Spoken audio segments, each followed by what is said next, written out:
You know, I think the biggest problem that most people experience with this is they think that accepting, like something bad's really going to happen. You know, it's like, oh my God, but if I accept this, then I'm never going to get better. And the opposite is totally true. By you not accepting where you're at and what's going on, you are literally just stuck in a cycle of denial, fear, and frustration. And I know this feeling because I went through this myself. When I got diagnosed with chronic fatigue syndrome, it took 2 years to get a diagnosis.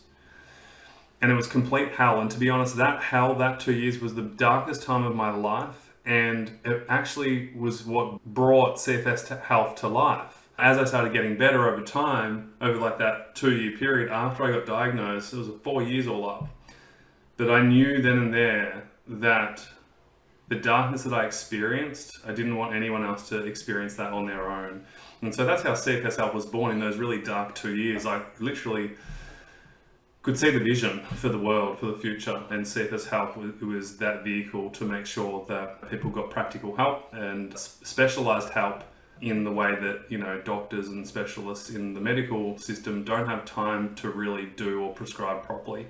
And so, you know, it's been 12 years since CFS Health was born. For anyone who doesn't know, CFS Health stands for Choice, Freedom, Success. It doesn't actually stand for chronic fatigue syndrome. It was a play on words. As I started to get better, and as I started to help other people get better too, in my CFS Health Centre clinic back in Melbourne, it was just crazy how amazing the transformations were.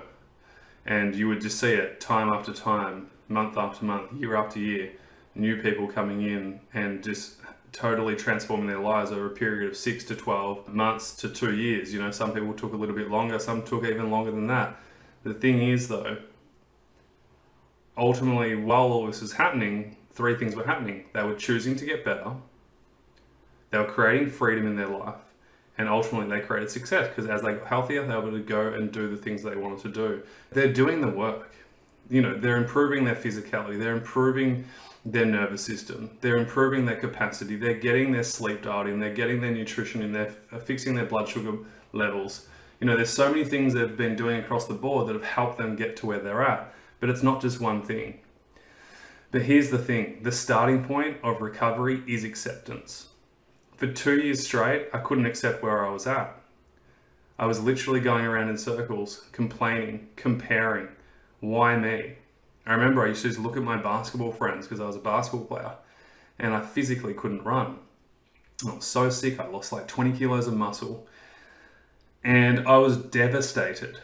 Like I was just absolutely devastated. And to watch them play was torture because all I wanted to do was play, but I couldn't.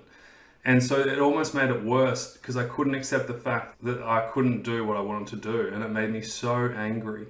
And I had no idea, you know, this is like 17 years ago. There was no internet really. There was no YouTube. There was nothing on the internet that was practical and helpful and hopeful. And so, you know, God, I wish I knew how much energy I lost and, you know, spent on things that didn't move me forwards to where I wanted to go. It took me 2 years to figure that out.